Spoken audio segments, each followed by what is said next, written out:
नमस्कार दोस्तों। आपने सैंक्शंस नाम की चीजें, ये वर्ड्स न्यूज में, मीडिया में बहुत बार सुने होंगे और खासकर यूएसए के कंटेक्स्ट में। तो आज हम सैंक्शंस को ही समझेंगे कि ये क्यों, कब और कैसे लगाए जाते हैं और किसी भी एक कंट्री पर सैंक्शंस के क्या क्या इंपैक्ट हो सकते हैं। तो चलिए इस वीडियो में हम आज बहुत ही आसान भाषा में समझते हैं। तो सबसे पहली बात तो यही आती है कि आखिरकार इन सैंक्शंस का मतलब क्या होता है। तो अगर एक लेमैन की टर्म्स में समझे तो सैंक्शंस को हम पाबंदी से कंपेयर कर सकते हैं। यानी किसी भी एक देश पर सैंक्शंस लगाने के थ्रू उस देश पर कुछ पाबंदियां लगाई गई हैं। और सैंक्शंस किसी भी फॉर्म में हो सकते हैं, मिलिट्री सैंक्शंस हो सकते हैं, इकोनॉमिक, फिनेंशियल या फिर टेक्नोलॉजिकल सैंक्शंस। और सैंक्शंस किसी एक कंट्री पर एक ग्रुप ऑफ कंट्रीज मिलकर लगा सकता है। जैसे पाकिस्तान पर पिछले कुछ समय पहले एक ग्रुप ऑफ कंट्रीज ने मिलकर उन पर फोर्स किया था कि आप या तो टेररिज्म को कंट्रोल करो, नहीं तो ये सारे कंट्रीज मिलकर आप पर सैंक्शंस लगाएंगे। या फिर कोई एक सिंगल कंट्री लगा सकती है, जैसे आपने सुना होगा यूएसए ने ईरान पर लगाए हैं, रसिया पर लगाए हैं, नॉर्थ कोरिया पर लगाए हैं। तो ये यूनिलेटरल सैंक्शंस होते हैं।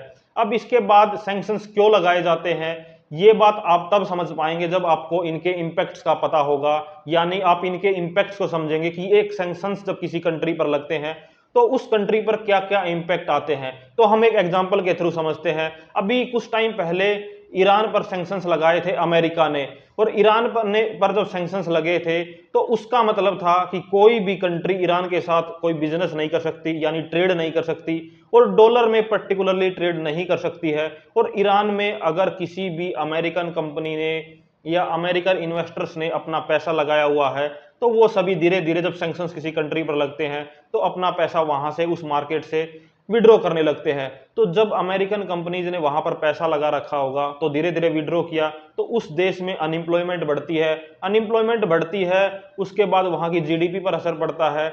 और ये सभी चीजें उस देश को अंदर ही अंदर से खोखला कर देती है। अब दूसरी बात आती है कि ट्रेड नहीं करेंगे। उस टाइम आपने देखा होगा कि ईरान भारत को काफी कम यानी सस्ते दामों पर पेट्रोल देने के लिए रेडी था, लेकिन इंडिया वहां से इंपोर्ट नहीं कर सकता था क्योंकि ईरान को पे जो सैंक्शंस लगे थे उन्हीं सैंक्शंस का डर भारत पर भी था कि अगर ईरान के साथ इंडिया ट्रेड करेगा, यूएस डॉलर में ट्रेड करेगा, तो अमेरिका इंडिया पर भी सैंक्शंस लगा सकता है। तो ये सैंक्शंस खासकर जो अमेरिका लगाता है, क्योंकि जो मजबूत कंट्री होती है वही ये सब चीजें करती है और उसी का इंपैक्ट आता है। अदरवाइज इंडिया श्रीलंका पर भी लगा सकता है, लेकिन श्रीलंका पर उस पर के बहुत ज्यादा प्रभाव नहीं पड़ेंगे क्योंकि इंडियन इकोनॉमी इतनी मजबूत नहीं है। तो सैंक्शंस किसी भी एक इकोनॉमी को बिल्कुल बांध कर रख देते हैं और इकोनॉमी अंदर ही अंदर से खोखली हो जाती है। अब इसके बाद एक नेक्स्ट पॉइंट आता है कि क्या भारत पर भी कभी सैंक्शंस लगे हैं। तो इसका जवाब हाँ है। जब भारत ने पोखरण में न्यूक्लियर टेस्ट किए थे तो उस समय अमेरिका इंडिया से काफी, एक से कह सकते हैं हम, चिढ़ सा गया था और उसके चलते इंडिया पर इकोनॉमिक सैंक्शंस लगा दिए थे। हालांकि वो सैंक्शंस बहुत लंबे समय तक नहीं रहे, बाद में हटा दिए गए थे, लेकिन इंडिया पर भी सैंक्शंस लगे हुए हैं।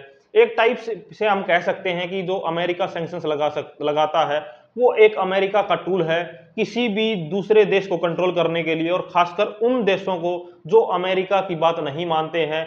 इसमें टॉप पर आता है रसिया। रसिया पर तो टेक्नोलॉजिकल सैंक्शंस भी लगे हुए हैं, मिलिट्री सैंक्शंस भी लगे हुए हैं, इकोनॉमिक सैंक्शंस भी लगे हुए हैं। इसके बाद ईरान है, ईरान के बाद नॉर्थ कोरिया है, अफ्रीका में कुछ कंट्रीज हैं, मिडल ईस्ट में कुछ कंट्रीज हैं। इन सभी कंट्रीज पर अमेरिका ने कभी ना कभी सैंक्शंस लगाए हैं क्योंकि इन सभी कंट्रीज ने अमेरिका का विरोध किया था। तो शायद आप इस वीडियो में समझ पाए होंगे कि सैंक्शंस क्यों लगाए जाते हैं और कैसे सैंक्शंस एक्चुअल में वर्क करते हैं किसी भी एक इकोनॉमी को कंट्रोल करने के लिए।